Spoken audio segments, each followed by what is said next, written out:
experienced loss of home and loss of loved ones. You probably saw the head of FEMA resigned, saying that he could not get relief fast enough. Took 3 days. Kristi Noem was saying anything over $100,000, she has to approve.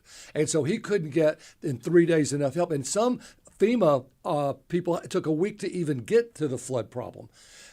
Everyone has said Texas really stepped up and came to the forefront. So what are we going to do about that, other than what we've done?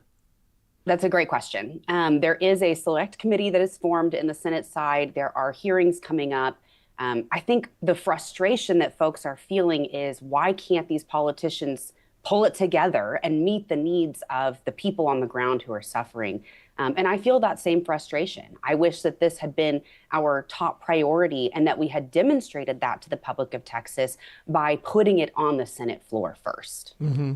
And I mean no disrespect in asking this question, and I know that we're in a time where people are suffering and we need to worry about that too. But I also want to correct any misinformation that's out there, and hopefully you can help guide us through this.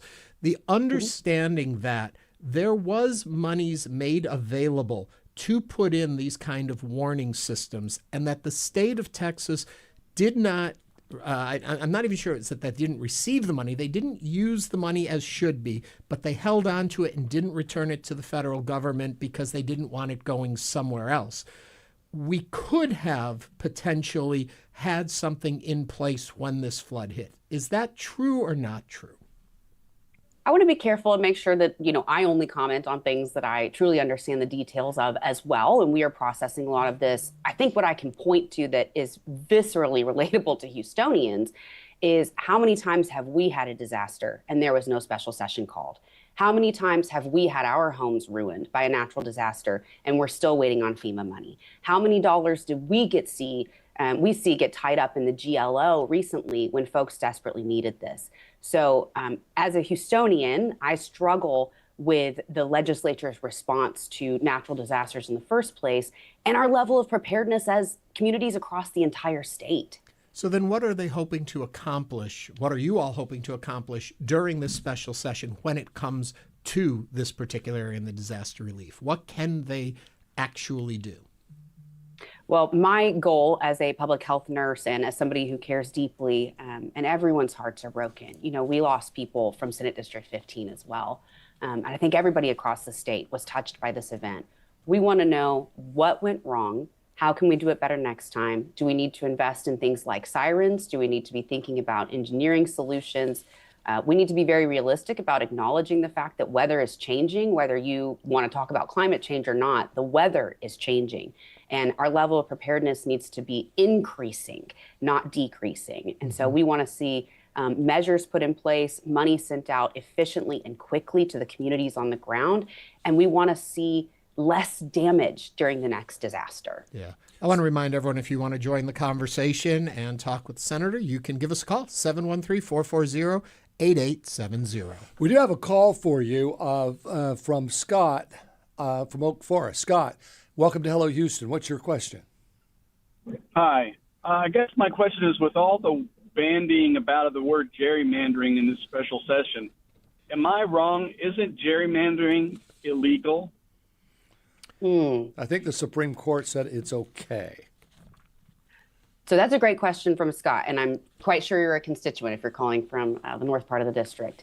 And the bottom line is, we've seen gerrymandering. Texas has been sued over the lines in the past. The most important thing is that the president is targeting minority opportunity districts. We already in Texas have a very big problem with the racial makeup of the way that we draw these districts. And we know that because of the progress we made during the Civil Rights Movement, the Voting Rights Act, that it is extremely important that minority voices have a seat at the table. And the districts that Trump is targeting are those exact districts. They are minority opportunity districts. So further gerrymandering, and some of my colleagues have called it rigged districting or dummy mandering or Trump mandering, has a real consequence on the ground of disenfranchising Black and brown voters. So this is extremely serious, and it has consequences nationwide, potentially globally, and folks need to be paying close attention and preparing to show up to these regional hearings. There's one, the Texas House is holding one on Saturday in the Houston area. We need you there, and we need you to make your voice loud and clear that we want fair districts that give every single person in Texas, regardless of their race, a vote. I just want to clarify one thing that you did say that I'm curious a little bit more. You said the president is targeting certain districts. The conversation, the information brought down from Washington to the governor, was that just that they needed to look at districts, or did the president actually target certain districts and say, these are the ones you need to look at? How much do we know? I think that the people of Texas are smart, and people should not try to pull wool over their eyes. We heard from the president's own mouth, we posted it on social media, that he wants 5 new seats out of Texas. And then the letter from the DOJ comes down, of course, dated, I think it was July 7th, and then asking for a reply on July 7th. It didn't hold up to the level of professionalism that I usually expect of the Department of Justice, but requiring that Texas take a look at these districts, claiming that they basically are racist. Of course, these are the exact maps that Republicans voted yes on during the last redistricting and were approved. They said that they were fair. Of course, as a Democrat in Texas and as a nurse, I have issues with the gerrymandering that's happened since basically the year 2000 in Texas.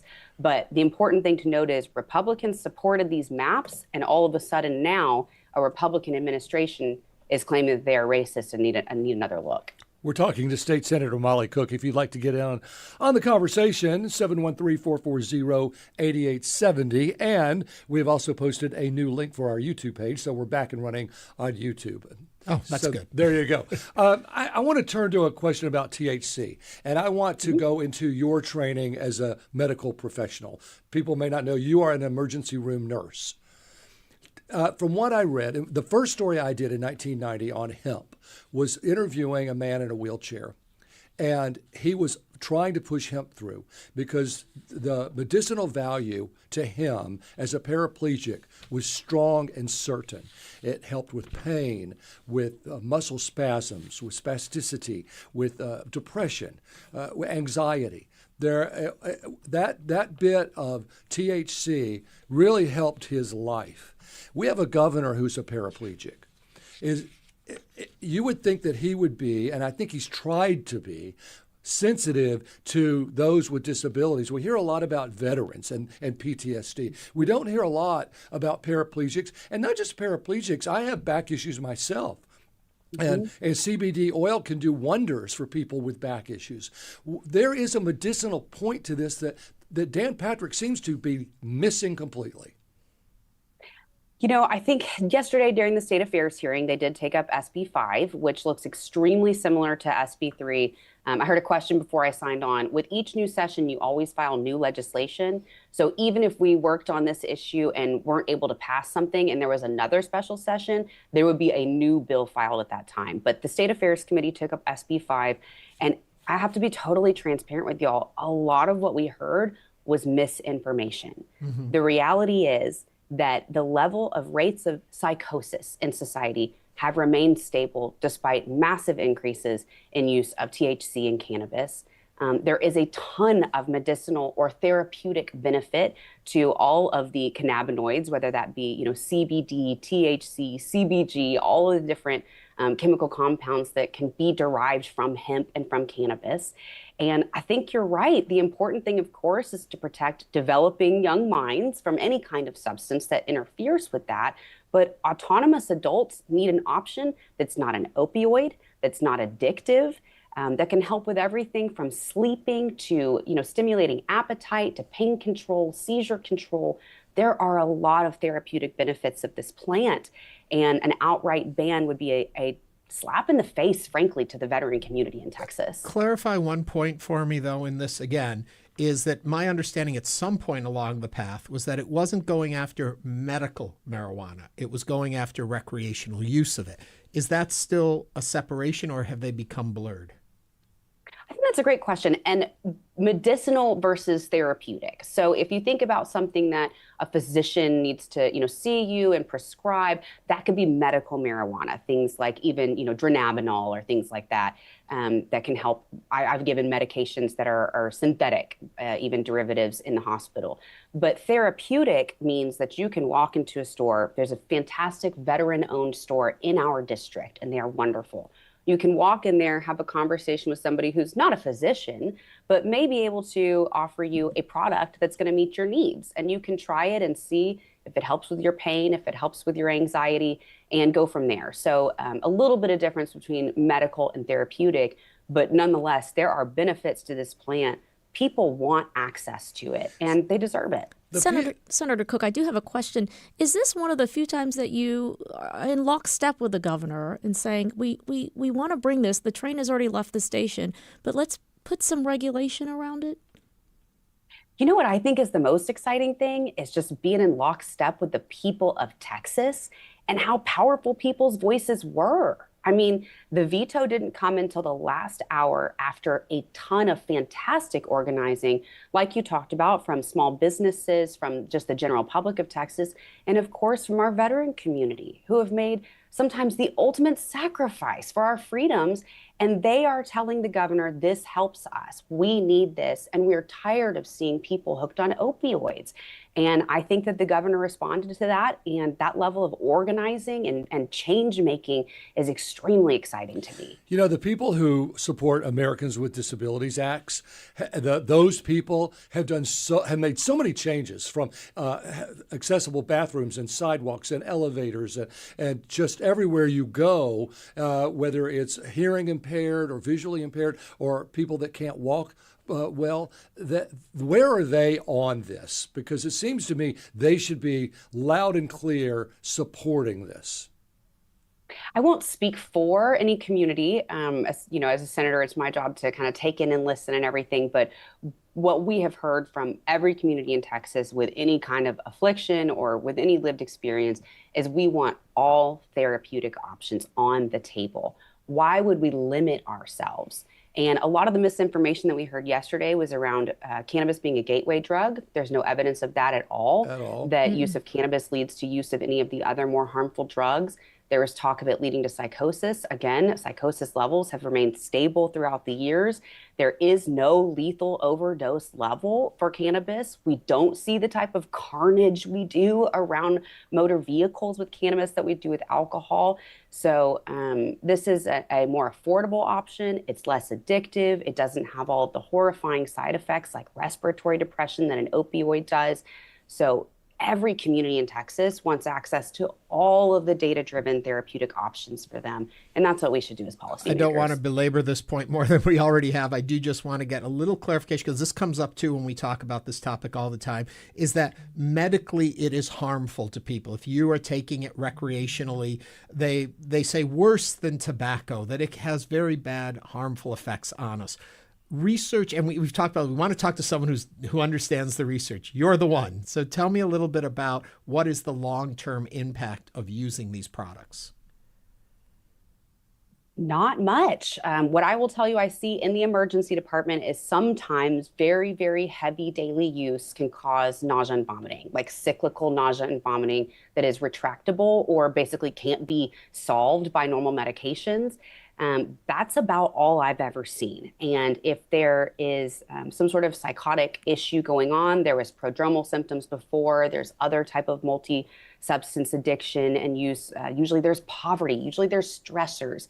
But the long-term side effects or long-term outcomes of using CBD or THC, it's way, way, way less harmful than alcohol. I don't want to say harmless, right? Because I want to be careful about how we talk about things, but it just hardly even compares to tobacco, which we know causes, heart disease, strokes, all that kind of secondhand smoke kills other people. We just don't see that with cannabis. It is much, much safer. I have a question because I don't understand. Can the governor, if SB 5 is passed and it outlaws hemp, can the governor veto that one also? Do all these redo bills go to the governor's desk again?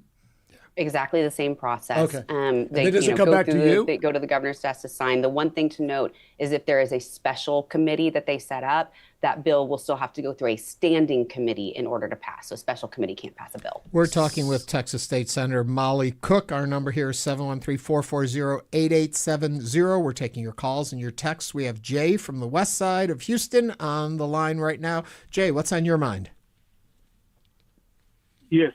So I want to ask the senator about if there are any special experts that are involved in solving this problem in Kerrville with the watershed, other than politicians. Jay, thank you for that. Who gets involved in these? Is it just politicians, or do you bring in the experts? God, I love that question, Jay. Thank you for it. I get very frustrated sometimes with the lack of really thorough vetting that we get to see of these bills, of these processes and plans. I am hopeful that we are going to hear from lots of experts on what could have gone wrong, what could have gone better. Ultimately, of course, it is always politicians that have to vote on it, right? And so I think that if you really want to see things like panels of experts made public, then you should write in and you should ask for that. And we'd be happy to advocate for a more, let's say, apolitical approach to something as important as flood recovery and disaster resilience. Speaking of apolitical results, let's go back to redistricting a little bit here. We know that the Democrats are in the minority in the Senate and in the House. And so I'm curious, the tools you have in your toolbox that can be used. We hear a lot of stuff being talked about out there, but what realistically can be done for people who don't agree that this should be happening? Let me just start by saying that the right approach to redistricting or to drawing lines is a grassroots approach. This should come from the people, from the communities, and we should absolutely have civil rights and racial justice in mind as we draw these lines. That's the most important way to do this. So having a president call and tell a legislature to redraw lines is not just unusual, it's appalling. It's inappropriate, and it will give us a bad outcome, and it will disenfranchise voters. The tools in our toolbox are finite. That we have them, we will use them. We are keeping all of our options open as a Senate Democratic caucus, but the reality is inside the building, we have a finite toolbox. Outside of the building, the people of Texas can make their voices heard. You can't gerrymander state lines, those are set. So our statewide vote is still one person, one vote. And folks should keep that in mind as elections are coming up next year. Well, if the gerrymandering is proven to be along racial lines, that is a little more illegal than just because you want to try to do it politically. Politically, apparently, legal. Are you standing on that leg? Have you consulted lawyers saying, let's be ready to go with the racially divided county because of gerrymandering? Absolutely. And I can tell you, even just last week, I was at the emergency department working, and a father shared with me that he had lived with cancer for 12 years, and what kept him alive was waiting to see his child graduate from high school. While his child was in high school, the child had a heart attack because of a congenital heart defect. That story could be anywhere, but the reality is that we see these stories much more common. It's all too common in the very districts that Trump is targeting, the districts where it is a minority opportunity district, where we have made sure that Black and brown voices can be heard when they cast their votes, in fence-line communities and communities who have experienced environmental injustice for years and disenfranchisement. And for me to walk out of the hospital and then walk into the Capitol and talk about gerrymandering, talk about removing these minority opportunity districts before we even talk about the emergency in our state, it feels like the president's emergency gets to cut to the front of the line. And that's extremely heartbreaking to me, especially as someone who is looking the racial disparities in healthcare in the eye every single day when I'm working for 12 hours at my job. Yeah. And I also think it's important for folks to realize lines and gerrymandering are very, it's high level, it's complicated, the software we use is complicated. What's not complicated is that y'all are having an emergency fundraiser right now because the president has chosen not to support true journalism. And everybody should be donating. Everybody who's listening right now should be donating to y'all to keep y'all going. This is so important. We are going to see more hospitals close, more schools close. We are going to see parks close, pools with no water in them. There will be nowhere for children to play, no programming from the county. We are going to see local dollars have to shift to cover where the federal government has chosen to withdraw funding. That is what redistricting is about, is continuing down that path of taking away the things that make life beautiful and joyful for us and keeping a president in power who has an unpopular agenda. Senator, thank you very much for taking the time to join us today. We have a million more questions. I hope you'll come back and join us again. Always a pleasure to hear what's going on from Austin. Thank you very much. Thank you. And thank you for keeping the public informed. It's an honor. I do want to say before we wrap that, too, that we keep using the term gerrymandering. What is being done is redistricting. How it gets done could be interpreted as gerrymandering. We just want to be clear about that. Okay. All right. Coming up on the show, we're going to discuss the life of artist and sculptor David Adickes. Stay with us as Hello Houston continues.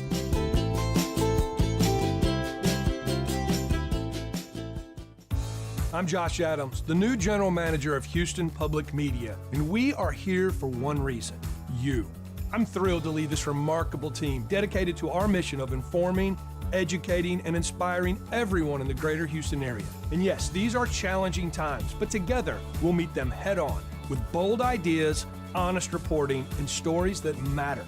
Houston Public Media is your public media. Together, let's make it incredible. If Congress doesn't act, Social Security's trust fund will be drained in 8 years. So not doing anything is actually aggressively doing something to Social Security. It's eroding it. The dwindling of the Social Security funds so many Americans rely on, and solutions Congress could take to protect the social safety net. That's next time on Think.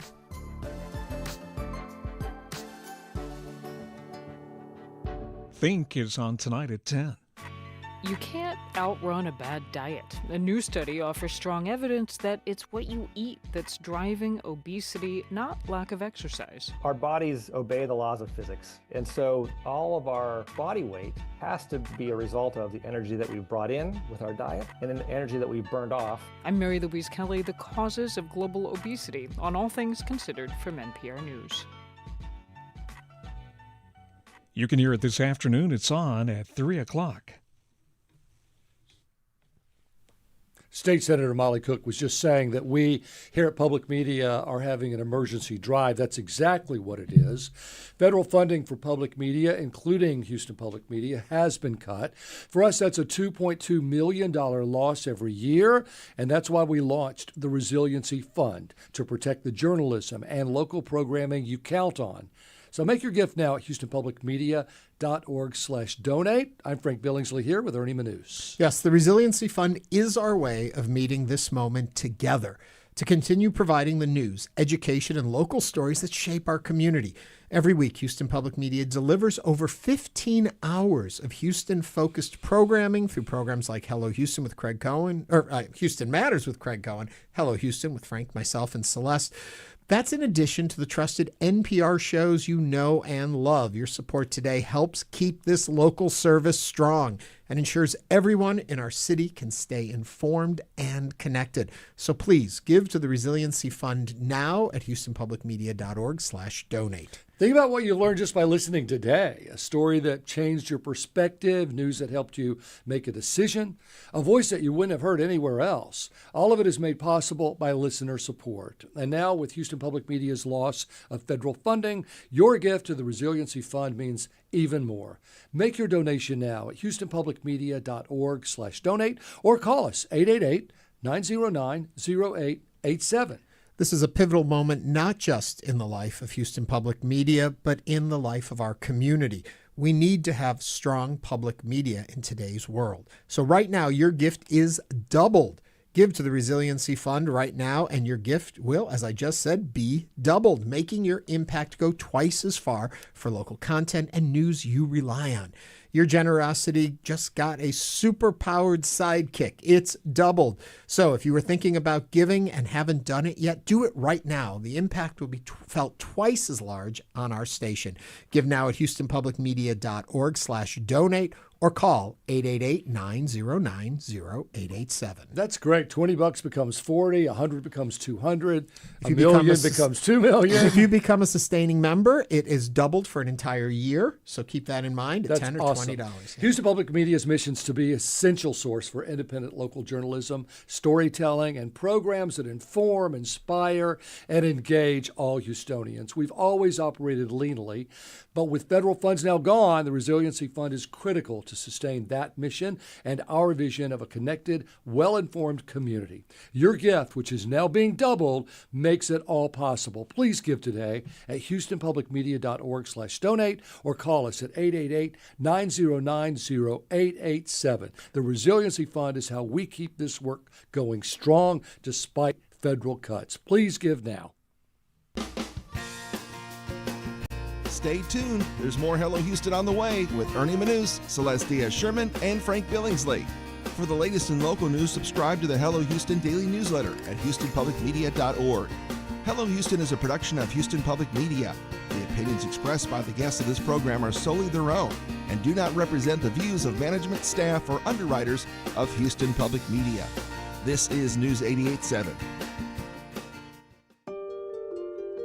Ever have a moment when you learn the truth behind a story and it changes how you think about a whole lot of things? I'm Brooke Gladstone from On the Media, and we have that experience every single week. It's kind of a rush. So join us at WNYC Studios On the Media. On the Media, Saturdays at 5 p.m. on News 88.7. Support comes from Stages, presenting Honky Tonk Laundry, a musical comedy about two women transforming a laundromat into the town's hottest honky tonk, set to songs by Dolly Parton, Carrie Underwood, and more. July 25th through August 17th. StagesHouston.com. Sunny and hot today. We'll get up to close to 100 right now. It is 89. This is your NPR station, KUHF. Houston. News 88.7, a service of the University of Houston. It's 12 o'clock. Just ahead on this hour of Hello Houston, we'll continue diving into today's top stories, including the city of Houston considering banning the use of e-scooters in and around downtown. And I'm guest host Chow Win. We'll also talk with Congresswoman Sylvia Garcia, who joins us to discuss redistricting as the state legislature looks to redraw congressional maps. And I'm Frank Billingsley. Plus, we'll also remember the life and legacy of Texas-born sculptor and painter David Adickes. We'll talk with his longtime partner Linda Wiley and artist and friend Taft McWhorter, who will share their thoughts and memories. And we want to hear from you, so give us a call or text us at 713-440-8870 or email us at talk@hellohouston.org. You can also watch us on our YouTube channel. Just go to houstonpublicmedia.org and click the big orange banner. Hello Houston is made possible in part by founding sponsors John Bradshaw and Kathy Sanders, and by gifts from listeners like you. Live from NPR News, I'm Lakshmi Singh. President Trump is unveiling an action plan on AI. Today, he's expected to sign executive orders that advance Silicon Valley's priorities by rolling back Biden-era regulations on artificial intelligence. NPR's Deepa Shivaram takes a closer look. The White House says there are over 90 policy actions included in the plan, which centers around removing barriers to innovation and technology and rapidly building up infrastructure like AI data centers. White House AI czar David Sachs told reporters that it's important the U.S. is the dominant force on AI on the global stage. It's a global competition now to lead in artificial intelligence, and we want the United States to win that race. The White House also wants to make sure, quote, ideological bias isn't in the AI models used by the federal government. They want a, quote, standard of truthfulness. But officials did not go into detail on what exactly that means. Deepa Shivaram, NPR News. Mass protests erupt in Ukraine. Activist remarks captured by the Associated Press in the streets of the capital, Kyiv, today. People angry. President Volodymyr Zelensky signed a bill that many are worried will undermine Ukraine's main anti-corruption bodies. Meanwhile, negotiators from Ukraine and Russia are holding talks today about ending their more than 3-year-old war. NPR's Charles Maine says the meeting's being held in Turkey. Ukrainian President Volodymyr Zelensky initiated the talks with an appeal to Moscow to accelerate negotiations towards a ceasefire, yet expectations remain stubbornly low. Ahead of the talks, Kremlin spokesman Dmitry Peskov warned not to expect miracles or breakthroughs and said Russia remained committed to achieving its military goals. The spokesman also made clear the Kremlin was not ready to engage Zelensky's calls for a face-to-face meeting with President Vladimir Putin aimed at securing a lasting peace. Instead, Russia is signaling it may agree to additional exchanges of prisoners and war dead, the lone accomplishment from previous negotiations and far less than the Trump administration is demanding. Charles Maines, NPR News, Moscow. Opening federal lands to housing could provide relief in some areas, but as NPR's Laurel Walmsley reports, a new study also finds the land is not located where housing is most needed. The U.S. government owns roughly 640 million acres of land, and the Trump administration has pushed to sell some of it and develop it for housing. The discussion has focused on land overseen by the Bureau of Land Management. The problem, notes a new study from Realtor.com, is where that land is located. The biggest acreages are in Alaska and Nevada. Other western states have big chunks too. But there's virtually no BLM land in the Northeast and in most metro areas nationwide, where housing costs are among the highest. Building homes and infrastructure on remote acreages would be expensive too. Still, if some of the land were used for millions of new homes, many Americans might find it attractive to move there. That's Laurel Walmsley. It's NPR. Live from News 88.7 in Houston, I'm Alexandra Hart. Houstonians living near industrial facilities have a new tool at their disposal to monitor air pollution. News 88.7's Justin Dowd reports. 9 communities across the city of Houston can now use an online dashboard created by nonprofit Air Alliance Houston to track local air quality levels. Juan Flores, the Community Air Monitoring Program Manager for the Alliance, says the system is both a health and legal resource for residents. Before, it was always their word against the company's word, and now citizens are able to have their own scientific data they can use to defend themselves. The dashboard was developed to track areas residents feel are high risk or high polluting. You can access the dashboard's data right now by going to airalliancehouston.org. For News 88.7, I'm Justin Dowd. The city of Houston will soon be receiving over $300 million in federal support to help recover from last year's weather disasters, including the derecho and Hurricane Beryl. City Council today is expected to vote on a plan for how that money will be dispersed.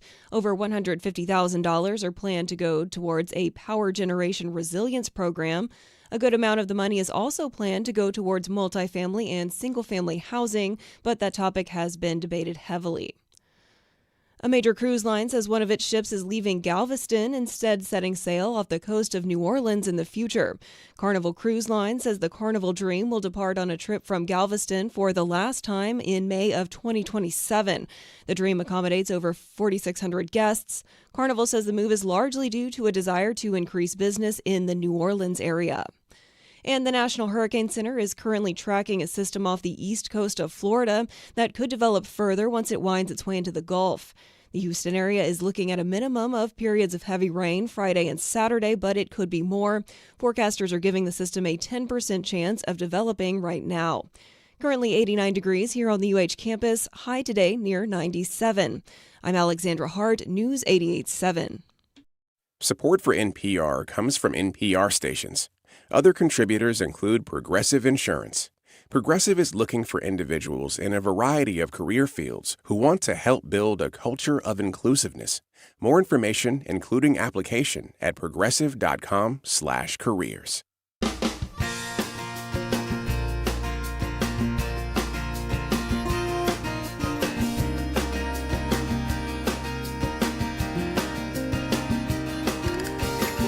Live from Houston Public Media and News 88.7, it's Hello Houston, an open forum on today's biggest stories affecting Houston and beyond. Call now, 713-440-8870, or let us know your thoughts on today's topics by emailing us at talk@hellohouston.org. And now here's your host for Hello Houston, Ernie Manouse, Celeste Díaz Schurman, and Frank Billingsley. All right, we've been talking about a lot. Redistricting. But you know what we do have to mention? We just said, and Celeste Díaz Schurman. But Celeste is not here today. Oh, that's true. She's in London, I think. We don't know where she's been putting it all over her Instagram. Yeah, okay. She's in it's London. not a secret. She started it. Oh, we don't know where she is. Yeah, we'll pretend we don't know. She's in London having a wonderful We're fabulous so time. glad that Chow Win is here. It's good to be nice here. to see you. Thank you for keeping her chair warm for us. Yeah, it's a nice chair. Yeah, and you know what else I'm happy about? I can say you can also join us on YouTube. First hour, we were having a little trouble getting that connected. We're there in all our glory, and folks are enjoying it. Just go to YouTube and look for the Houston Public Media channel, or go to hellohouston.org and click the big orange And Jen from Clear Lake said, don't worry about the YouTube thing. Yeah. We love you guys. I love you guys. The reason I'm a member is because you guys don't just get the facts right. You also seem like nice and interesting people.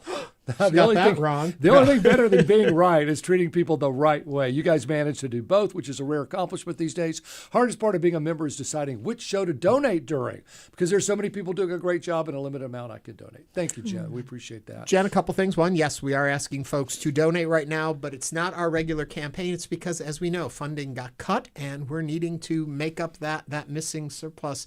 So thank you, Jen, for bringing that to our attention. And my advice to you is donate during this show. Yeah. That's Jay what I would say. Jay from Pearland said there's a Netflix doc called Whose Vote Counts. Whose Vote Counts explains what the process of redistricting looks like in an easy-to-digest form. So. Interesting because it's different from state to state and how they decide it. And I'm sure that documentary goes into that. And it may be easy to digest, but it's really a complicated way they go about it, especially now in the state of Texas. So thank you for that. I'm going to check out that documentary. We're going to talk more about it with U.S. Representative Sylvia Garcia. She's going to be joining us in just a couple of minutes. Yes. But first, let's go over to Chow and talk. We'll scoot over to you. Scooter. Oh, Frank nice looked ahead segue. of the script. Get it, Frank? Yeah. Nice segue. Well, my God, both of you. Are those still around? I think so, but not in Segways? Houston, right? Not in Houston haven't for seen public one. consumption. I see segways with security guards. I do want to say, by the way, we're going to remember the life and legacy of David Adickes. Yes. I know. In a I little loved bit, David. yeah. He was such a nice man. He passed away July 13th. His longtime partner, Linda Wiley, is here, along with Taft McWhorter, an artist and friend of his. They're going to talk all about David coming up in just a bit. They're just right outside the studio. I know. They just got anxiously here. waiting, yeah. So we'll be talking to them. Okay, back to your scooters. So, When I think rolling. of segues, though, all I can think about is Arrested Development. I love that And show. Job used to always on his segue. Anyway, okay, let's get to Houston. So we're going to roll right along. We're going to talk about e-scooters. You've seen them in and around downtown, right? Well, now the transportation advocates are arguing that this move furthers what critics say are Mayor John Whitmire's cars over people policies, which proponents are saying a ban would alleviate public safety concerns. So the City Council Committee is going to meet on Thursday to discuss creating a scooter-free zone, which includes downtown, Midtown, East Downtown, and if this measure passes, Houston would be likely the first major U.S. city with an active e-scooter ban in downtown. And I got to tell you, there have been a lot of people with accidents on e-scooters. And, you talk to the ERs, a lot of injuries. Ryan Korsgaard, my best friend, Well, there have been husband deaths in New York City from e-scooters. Anything can be dangerous. I don't know. What do you think about banning e-scooters? Well, a little sharing too much information. My partner works in the head of imaging for Baylor College of Medicine's orthopedics department, and he said the number of people that come in weekly from scooter accidents is phenomenal. These little e-scooters downtown and stuff. He sees them. He's like, I don't know anyone would go on them. They are so dangerous, and the problem is a lot of people that are renting them and using them don't know how to. To be clear, these are scooters you stand on and drive. You don't sit on them like a little mini motorcycle.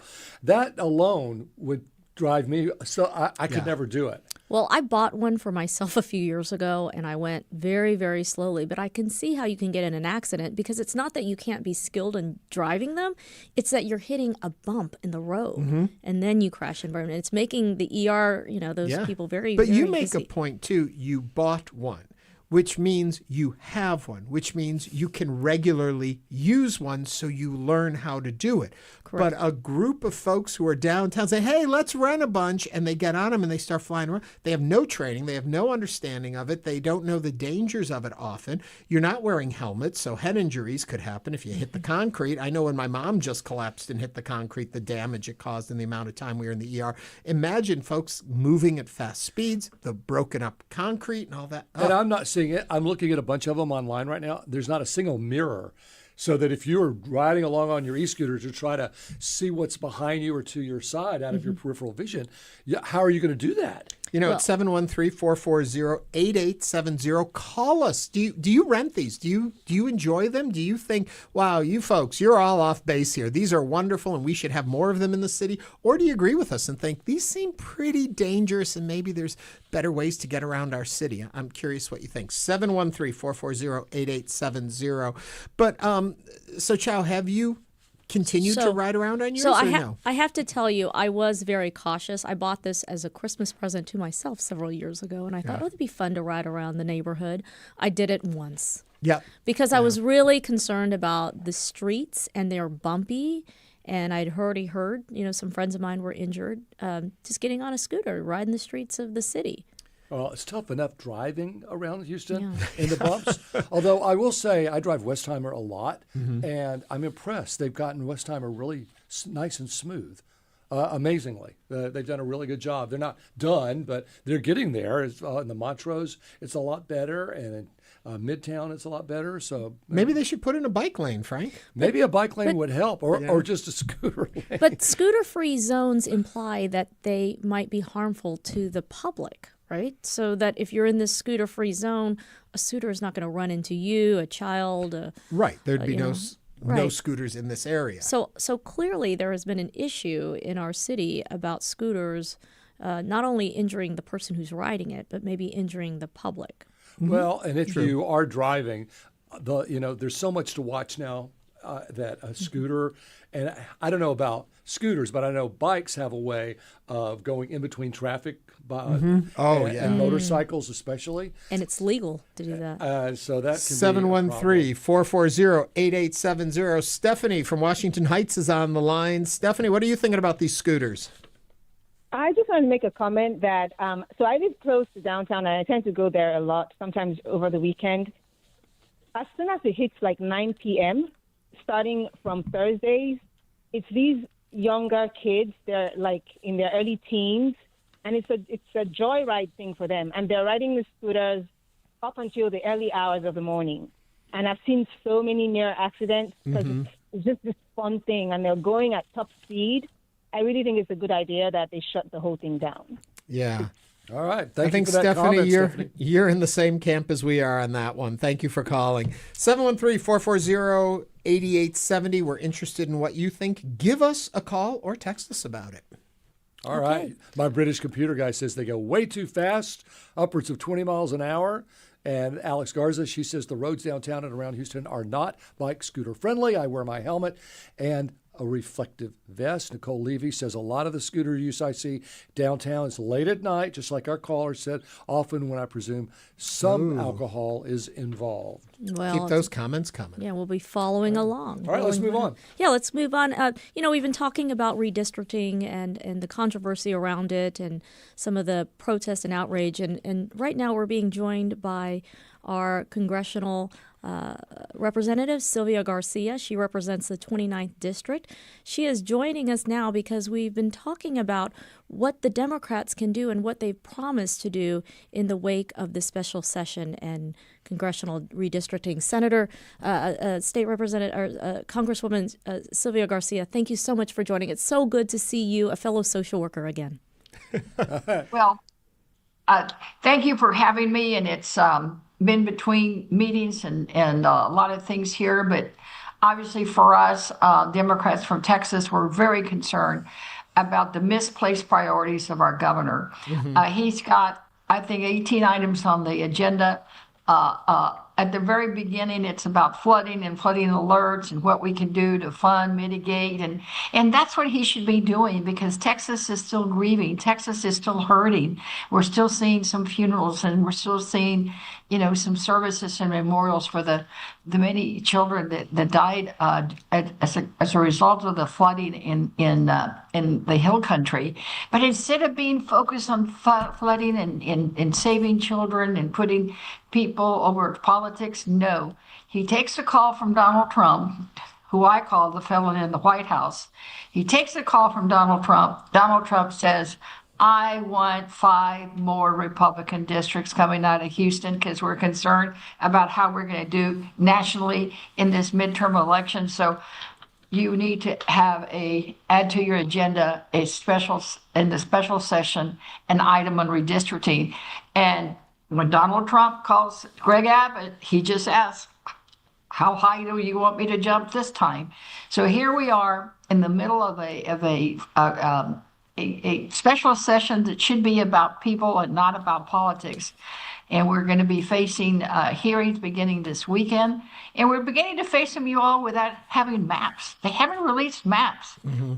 So I don't know what, it's a sham. I mean, why would we have hearings when we can't even comment on what the lines are? That's where we are, and it's all just a result of the felon in the White House has his quest for power. He wants to stay in power. He does not want a Democratic majority to block any of his nonsense. I do want to help folks understand, too, just to clarify, you are a U.S. representative that serves us in Washington, representing us, right, and that this redistricting is happening on the state level in the State House here in Austin. But your district is one of the ones that they are looking at redistricting. So I want to clarify that. And that's why you definitely have a horse in this race. But also for representation for our communities, it's very important to you. Well, Ernie, and you're absolutely right, because while the Justice Department letter said we need to look at these 4 districts, all they targeted in the letter are 4 minority urban districts. It's myself, Al Green, the vacant Sylvester Turner seat, that's 3 in Houston, and then Mark Vesey in Fort Worth. So keep that in mind, because they're suggesting that these districts were based on race. Now, it's important to remember that, because that's what the Department of Justice is saying, to say we are now having to go look at them.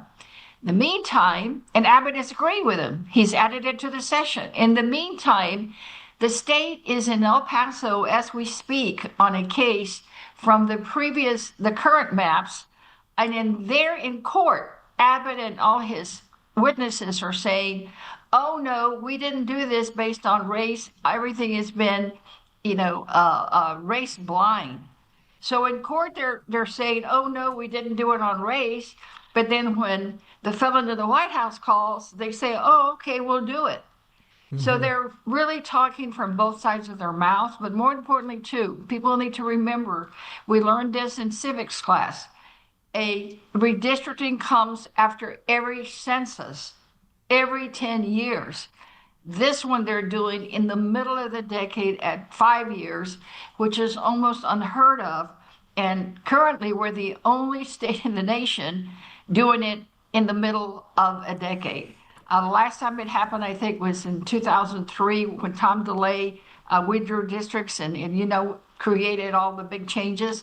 Well, people are going to have to brace themselves, because the White House, the felon in the White House, has not released maps. So we're expecting maps based on what someone in Washington thinks, not what we the people think on the ground in Texas. And I think that's just outrageous. Well, wouldn't it be illegal to gerrymander on the basis of race?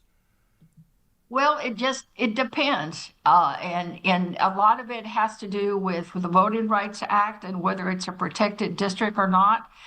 So I can tell you that the maps that are being litigated and the maps that we're going to look at now there were maps that were approved by the governor, but now he wants to look at his maps again because the fellow in the White House has asked him to. There's no other reason to do it but that. Congresswoman Garcia, can't this backfire on Republicans? If you're going to redraw these maps, aren't you going to take away some of those Republican votes and move them somewhere else so that these blue and red districts might look a little more pink or purple?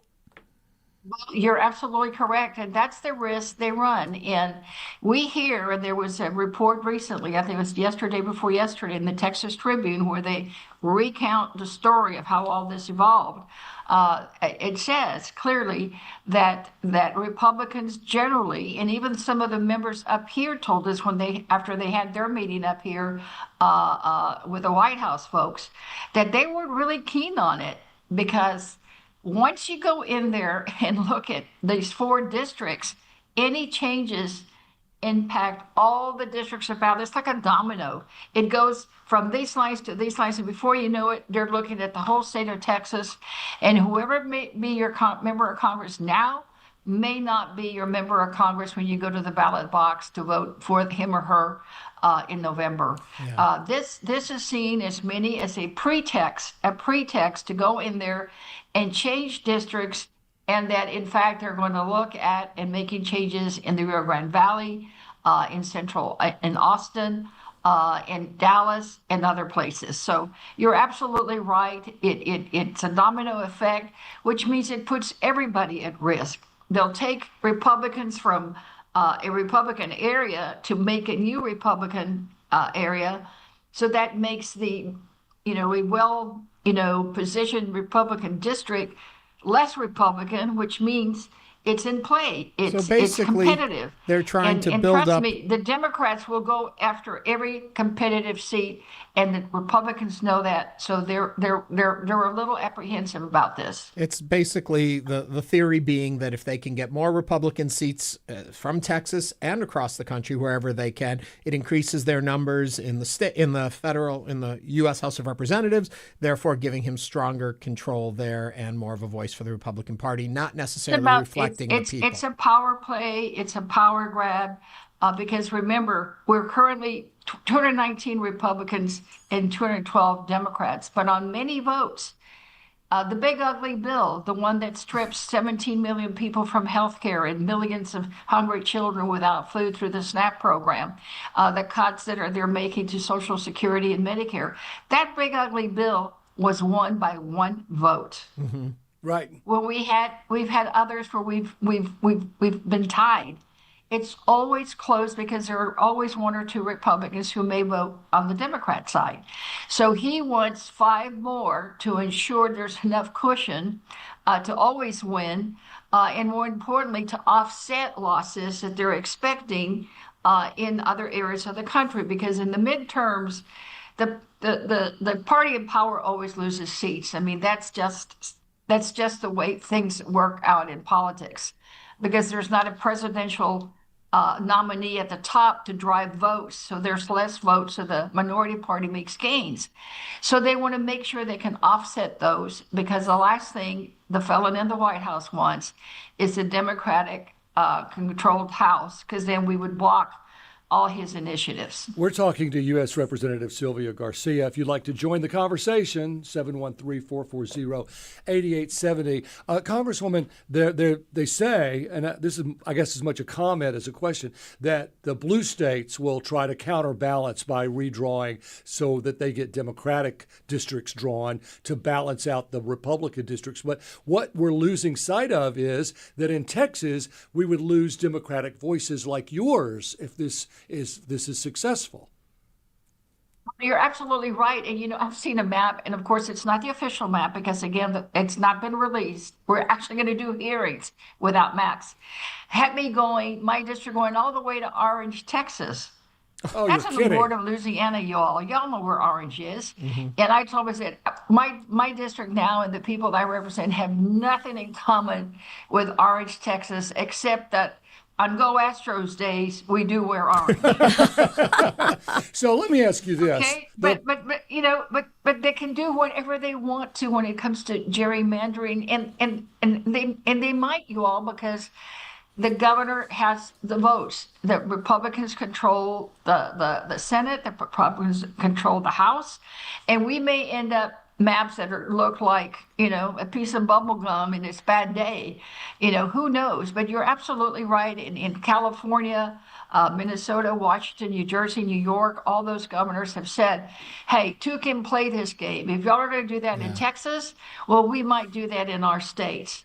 And they may have to, y'all, because Democrats are going to have to meet the moment and fight fire with fire. We cannot sit back and watch them do this to people, because in the end, it's all about one person, one vote, and the mandate of what it takes to be our democracy. And we cannot put up with it. We will fight back. Quickly, before we run out of time with you two, as I understand, you folks are going into or are in recess now, but that was called a little early because of concerns over a vote over the Epstein files. But in that, my understanding is so that there is some division within the Republican Party, and there are people that are willing to break away from what the president wants and desires. Do you see that in some ways as hopeful? Well, I think it's hopeful, and I think I want to be hopeful that the files are released. I mean, I think it's good for transparency. It's good for democracy. It's about justice for all of those young women who may have been abused. They may have been raped. They may have been sexually assaulted. It's about making sure that there's justice for these victims.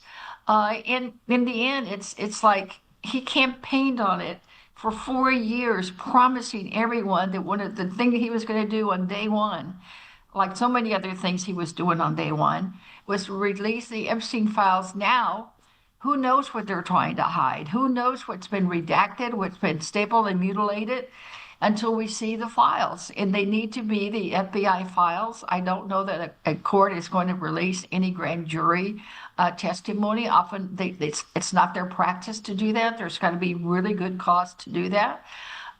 So I think they just didn't want to have to vote on another amendment from us, the Democrats, this week. They have also put off anything with a discharge petition, and that's a procedural move where if a majority of us sign that we want to hear the resolution on the Epstein files demanding the release of the files, then they have to put it on the agenda. And we think there is enough votes there between, I think it's 11 Republicans that we hear are going to be willing to sign that petition, plus our 219 gets us over the top. Well, so instead of wanting to deal with that, they cancel votes tomorrow. They're going to send us home early. And at least for 30 days, we're not going to do anything about the Epstein files because Donald Trump wants us to go home and forget about it. But I guess, and just because I know we're just about out of time, really quickly, the sign that there could now, because of this particular case, be a break in this monolith that was Republican voting, could that carry on to other things? Could this be the moment where there starts to be some breath there? It might be. I'm hopeful that this would be the start of something new, if you will. But we just don't know. Is it just this one topic, or are they going to be willing to sit down and visit with us on other topics, especially topics like Social Security and veterans benefit, and the things that will help lower prices for the everyday American to make sure that life is more affordable because people are hurting. We are doing a lot of things here that impact people every day. And the top priority needs to be to make sure that life is affordable for the everyday American to succeed. Congresswoman Sylvia Garcia, thank you so much for joining us. And keep up. You only to holler at me back. I always enjoy talking to y'all. All right. Well, you're on a break, so come in and join us when you're back in Houston. Right. We have a place on our couch for you. All right. All right, great. Thank you. Thank you. Coming up on Hello Houston, we remember the life and legacy of David Adickes, the celebrated Texas-born sculptor and painter who passed away on July 13, 2025 at the age of 98.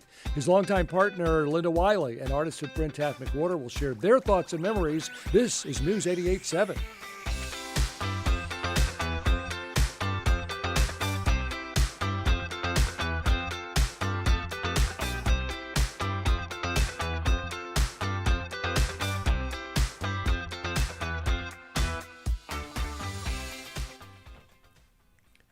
We're coming to you today with an emergency fundraiser. We usually come to you during our normal campaign times, but this one is different.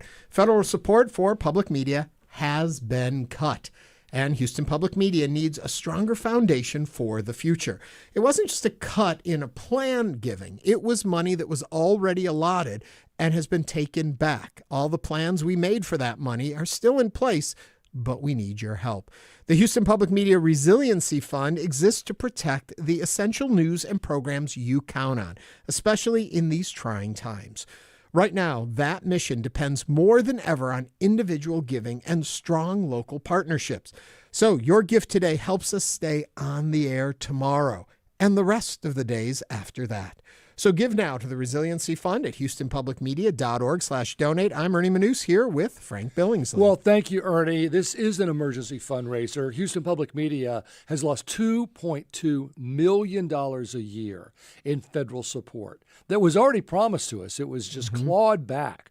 That's why we launched the Resiliency Fund, to protect the news, the storytelling, and learning that you rely on every day. Your gift helps us fill this critical gap. And now, more than ever, community support makes all the difference. This fund helps make sure that you still get the trusted programs that you count on every day across NPR. So give now, houstonpublicmedia.org/donate. You know, we're here because this station is powered by you. Not ads, not shareholders, just people who value facts, stories, and connection. Right now, we're asking you to support the Resiliency Fund, a crucial effort to protect Houston Public Media after losing this federal funding. Your support today will help fill that $2.2 million gap left by federal funding cuts to our station. Now, that may seem like a huge amount of money, but we're not asking one person to do it. We're not asking a dozen people to do it. We're asking you, every listener. If you're listening today, it's because someone gave before you. All together, we can fill this void. We just need your help. So now we're turning to you to keep it going. Give at houstonpublicmedia.org/donate or give us a call at 888-909-0887. And here's today's good news. Right now is your chance to make double the impact toward Houston Public Media's Resiliency Fund. Because when you give today, your donation will be doubled. So your gift of $200 becomes $400. Even if it's just $5, it becomes $10. This helps close the gap left by federal funding cuts and ensures that we can continue to provide fact-based news and local programming, but you have to act fast. Double your gift now as we go to houstonpublicmedia.org/donate or give us a call 888-909-0887. Thank you so much. I'm Jeremy Hobson. Next time on The Middle, the U.S. national debt currently stands at over $36 trillion, and President Trump's so-called Big Beautiful Bill is expected to add to that rather than reducing it. Higher interest rates means that just servicing that debt is getting very expensive, and economists of all stripes seem to agree that we have a problem. So what should be done to reduce the national debt? That's next time on The Middle. You can hear that Thursday night at 8 p.m. Texans are thinking about how to minimize energy demand in the rising heat. If you had, 650,000 thermostats acting together, that's basically 1 gigawatt of a power plant that you would need to cover that peak. I'm Kai Rizdal, 1.21 gigawatts. Next time on Marketplace.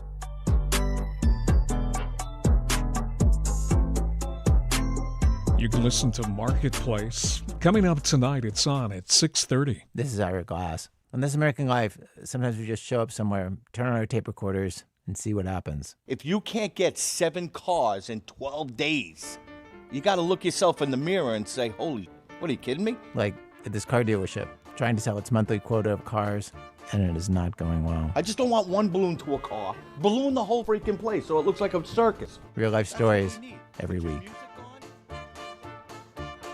This American Life is on tonight at 9 p.m. Tonight on Houston Public Media TV 8. At 7, an encore episode of Walking with Dinosaurs. Then at 8, the second season of Human Footprint explores how the things we do reveal who we are. Tonight on TV 8, or stream on the PBS app. Support comes from the Dan L. Duncan Comprehensive Cancer Center at Baylor St. Luke's Medical Center, offering comprehensive cancer care that is compassionate, personalized, and driven by clinical research. More at stlukeshealth.org/cancer.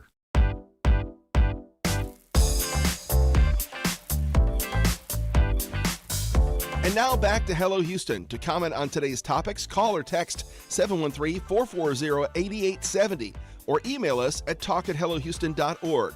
Now here's Ernie Manouse, Frank Billingsley, and guest host Chow Wen. We're back, and today we remember the life and legacy of David Adickes, the celebrated Texas-born sculptor and painter who passed away on July 13, 2025, at the age of 98. I think most of all of us know the great big Sam Houston statue there right along I-45. Some people don't know the trumpet down in Galveston off the Strand. That's David Adickes' work in the presidential bus, the Virtuoso, the 36-foot Virtuoso downtown, the We Love Houston signs, the Beatles, the presidential heads in Williamsburg. I mean, it goes on and on. Yeah. Plus, his artistry, his paintings were just, I've heard from friends who say, if you don't have a David Adickes in your living room, you haven't arrived. I mean, that's when you know that you are someone in this town. And today, we're honored to welcome his longtime partner, Linda Wiley, an artist in her own right, the musician at work always, and of course Taft McWhorter, who's a great artist, and you can find him at almost every fundraiser as well. Thank you guys for being here. And in my home. I know. Linda, Taft, I know it's hard. It just happened. Thank you for being here. My pleasure. The surprising part about this and how we enter into it, I think, is really unique because here's a man who lived 98 years and full of life almost every day of it. And so it's hard to be sad. Yes, we're sad he's gone, but boy, that's a life to live. And he was such a joy all the way up until the end, which usually you hear of people living this long. And those last 15, 20 years were not what they were. This man was active till the end. Ernie, you've hit the nail on the head. That's exactly the way I'm feeling right now. Yes, I miss him, but what a life he had, what a life we had together. And to your point of being David, on the day he died, he actually went through some physical therapy. And at the end of that session, the therapist, I must say, kind of patronizing, said, "Can you cough for me?" And he said, "I can't cough for you, but I can cough for me." So, David. I mean, everyone knows. Never lost his sense of humor. Ever. I mean, the best jokes I've ever heard are at dinner parties with David Adickes. And some of them you can't share with us. Most of them. He loved a good bawdy joke, that's for sure. Taft, how did you come to know David, and what did he mean to you in your career? Well, actually, before I say that, I want to give Linda credit because I really do think, when you have a good partner, life partner, that's the years that continue on, and she's the reason we got to spend so much time with David. So I agree with that. I just want to start with that, so thank you, Linda. I met David through another artist. They were working on a project together. We became fast friends, but he didn't really believe in my art yet. I wanted to collaborate with him immediately, and he said, "No, you'll ruin my art." He put you in your place. So over the years, I asked him several times. I'm like, "David, I'm ready. No, you're not ready." So at one point, he called me and he said, "Hey, I saw something just now of yours. You're ready. Let's do it." And I'm like, "Oh my gosh." So for an artist, you need that honesty in the beginning that you're not ready. But then when your mentor says you are ready, it's magical. Speaking of his honesty, he was at our house for dinner once, and our son went to HSBVA. And he said, "So who did that painting?" And I said, "Oh, our son." He said, "Well, it's on the wall." Making a joke, though, yes. right? Oh, he was delightful. Taft, talk to me a little bit about him as an artist. He seems to have become a figure we know, but from an artistic point of view, what he did, what he contributed, his legacy. No, he was very unique. He took very traditional styles and brought them a contemporary feel. But I think for most artists, it's not just our art, but it's our personality. And I think you could see David's personality in all of his art. And I think he not only took his art to a very high level in regards to the sculptures and larger than life stuff, but his paintings. He produced thousands and thousands of paintings. Elvis Presley was one of his collectors. Mm-hmm. You reach that level, but then David was willing to give back. So he was willing to take on mentors like myself or Catherine Ligg and Kelly Devine, some of these local artists that have names that David would say, I want to connect with you and help you. And that was just something that all of us needed. Taft, what I appreciate about you is you're kind of this connector of artists. And I know you featured David in your book, and a second book's coming out. Will there be a continued homage, if you will? Yeah, so this book, 50 Artists Houston, we're in volume 2, launches this fall. David was in the first volume. He's the only returning artist, and it was just out of honor and respect for him. So there's 99 artists featured in these 2 books, and he's done twice, yeah. You know, I think we saw you at Oktoberfest down in Galveston once. We'd see you at galas. What was a day in the life like with David? I don't mean all of them, but just generally. Never dull. Never dull. What were some of his favorite things to do? Definitely go to art exhibits and that kind of thing. Just to see what other people are doing? Yeah, and sometimes get ideas, and sometimes, a lot of times coming away, kind of... Sort of smirking? Yeah, they're almost there. Well. Linda, when I first moved to Houston, the first thing that I encountered of his were the presidential heads. And I think for a lot of people, when you think of David Adickes, you think of those heads. And when they were up over by where the Target is and all that stuff, and then he moved to a new place... But the genesis of those heads, he had sat down and told me the whole story of it once, but I'll let you sum it, how that came to be and how that became such a signature for him. Well, he had finished the Sam Houston statue. And by the way, that's how we met. I was living in Huntsville, still do actually some, and we heard some guy was making a big, giant statue. So a giant statue. I went out and started taking photos, started taking notes, and ended up writing a book. So we were kind of connected with that. But at the end of that, actually the summer before it was installed, he took a big vacation up to the Black Hills of South Dakota and saw Mount Rushmore, and was impressed with that. But he'd just been working on Sam Houston up close and personal, and so he didn't like the idea of them being so far away on the side of a mountain. And so he said his story was driving back through Kansas somewhere. He got the idea, why don't I do the heads, but not just 4? Let's just do all of them. Yes. Why not? He told me a story, and you know it better than I do, that he was trying to put the heads in Virginia and having a little trouble finding a place to do it. And he said, but then... Frank, you sent a hurricane through Virginia.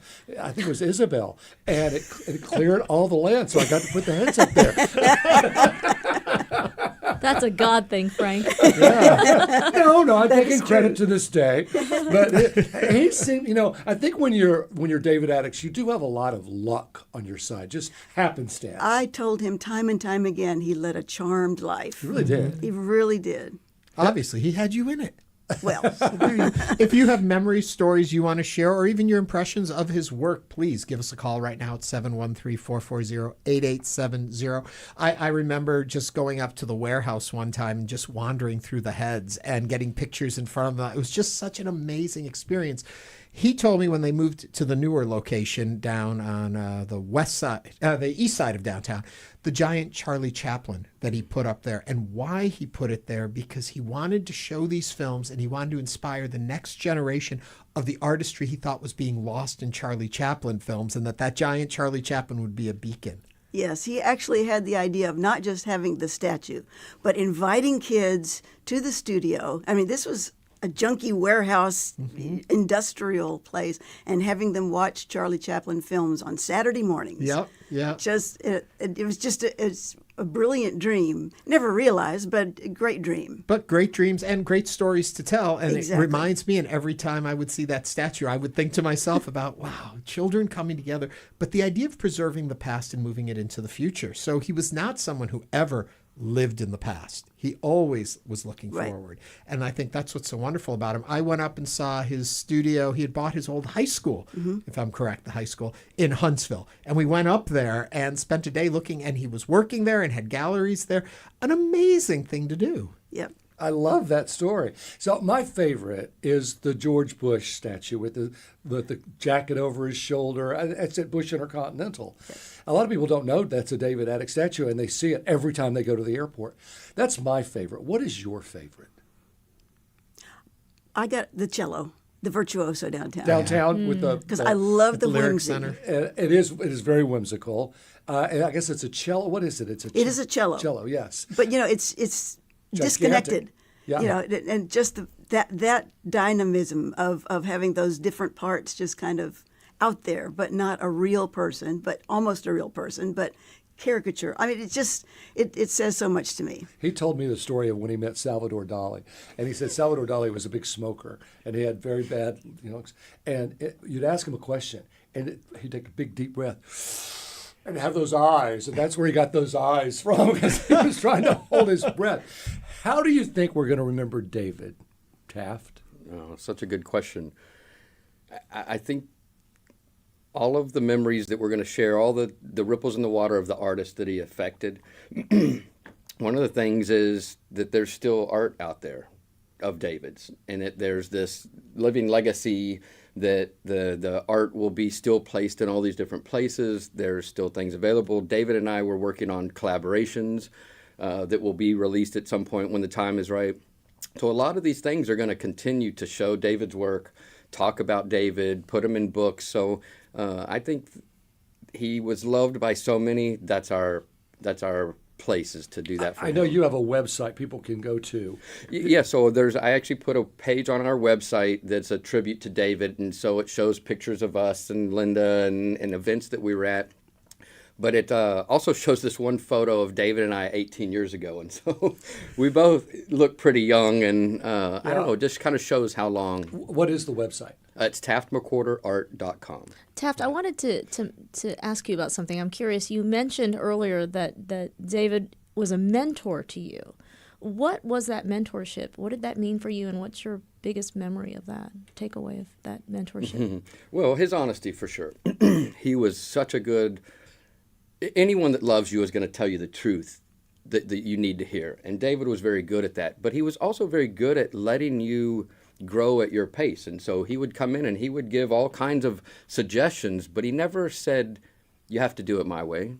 A lot of us took all of his suggestions. But I just think he was such a gentle human being.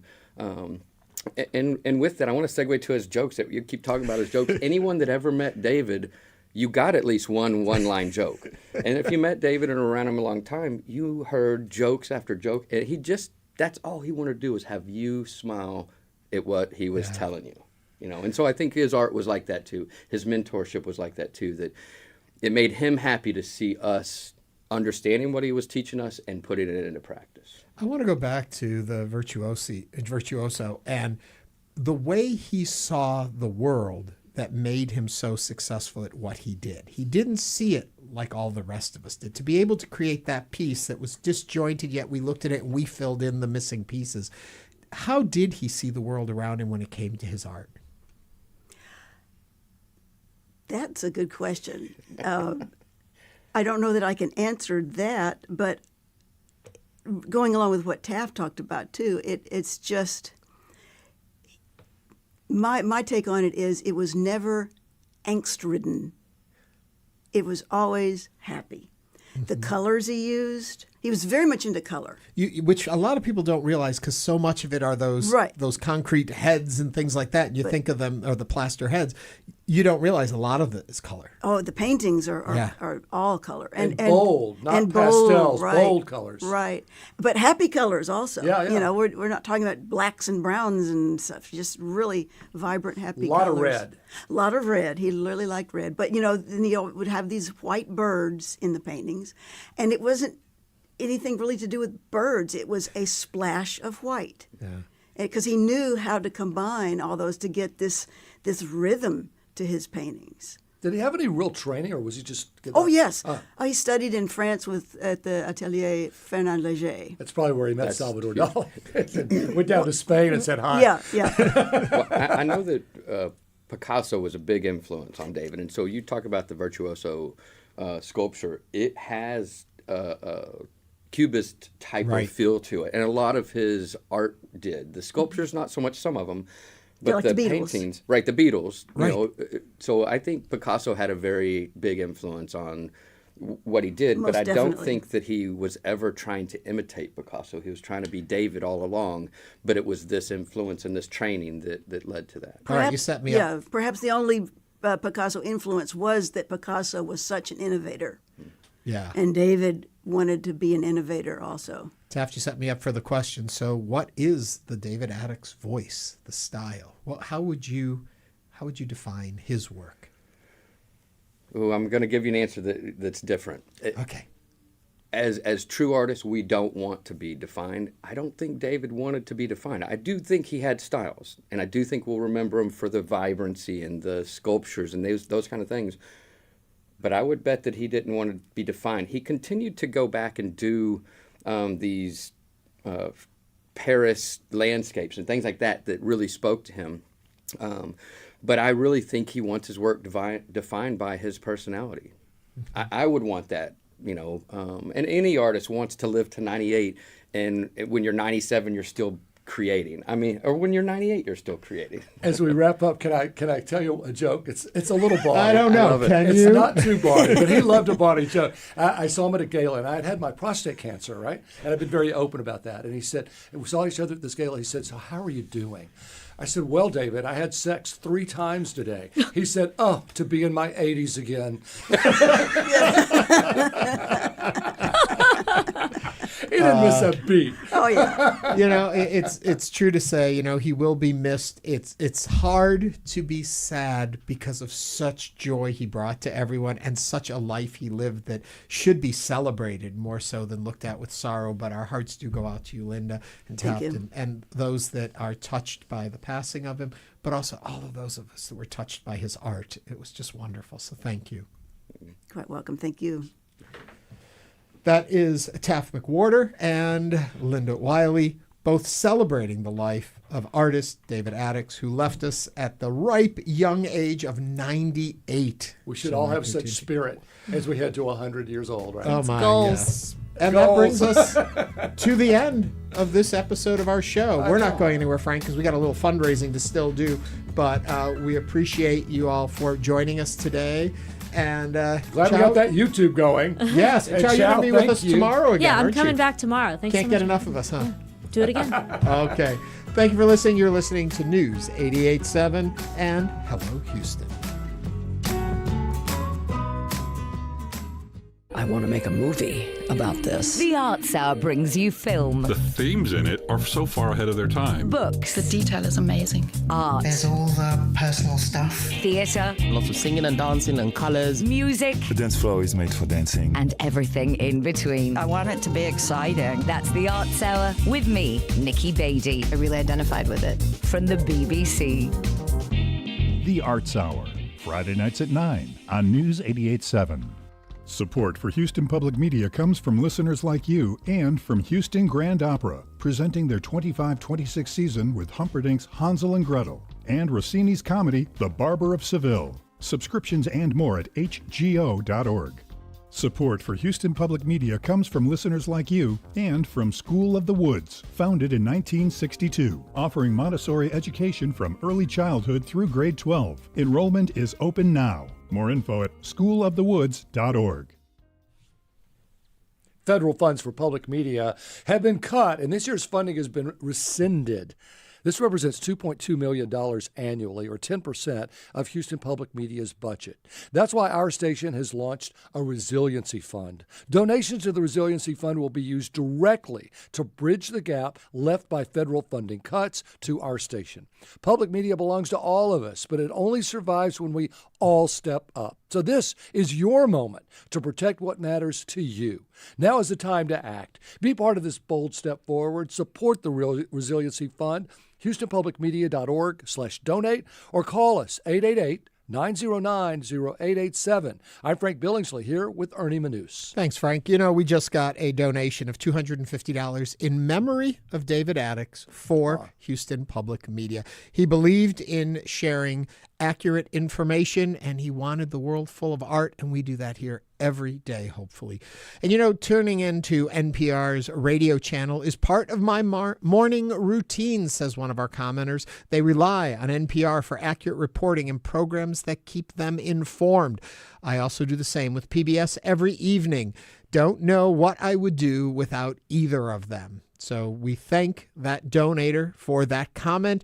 Support public media today at houstonpublicmedia.org/donate. You're listening right now because you trust the station. Here's a member comment that we just got.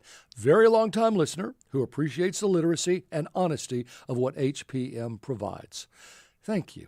You count on it to be honest, informative, and always focused on what matters to our community. But here's the thing. Public media only works when the public supports it.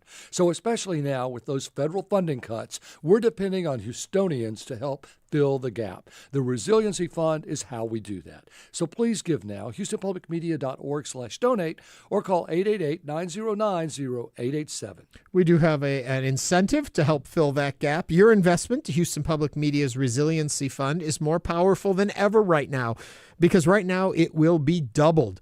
When you give today, $200 would turn into $400, directly protecting your access to reliable local and national reporting and helping us stay strong without federal funding. This is your chance to double the impact. What does that mean? When you make a donation, you make the same amount, but we have some supporters who have stepped up to match what you give. Therefore, your donation will be doubled. So give to the Resiliency Fund right now at houstonpublicmedia.org/donate or call 888-909-0887. Thousands of Houstonians make this service possible by being active supporters of this station.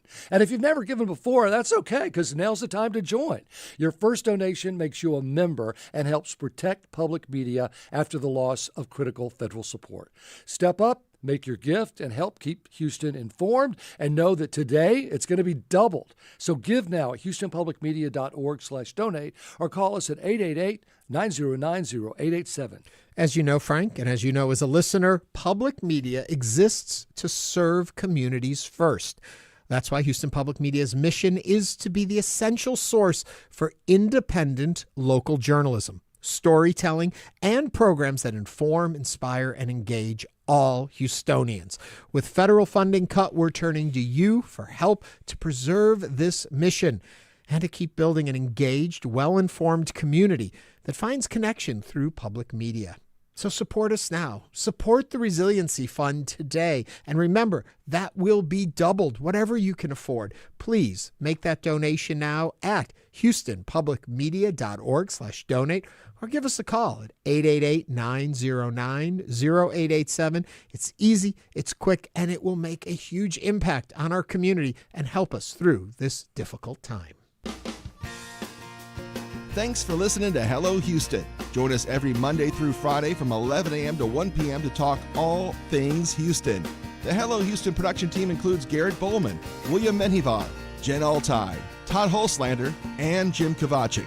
For the latest in local news, subscribe to the Hello Houston daily newsletter at houstonpublicmedia.org. Hello Houston is a production of Houston Public Media. The opinions expressed by the guests of this program are solely their own and do not represent the views of management, staff, or underwriters of Houston Public Media. This is News 88.7. So, where are you? Here at Radio Lab, we go places. Riding in an elevator. From her bathroom. We're walking through shin-length grass. Are we on a boat? No, but we're gonna be. In Namibia. On Mars. In my closet. Poughkeepsie, New York. To Kolkata. Inside the womb. Wow. And everywhere.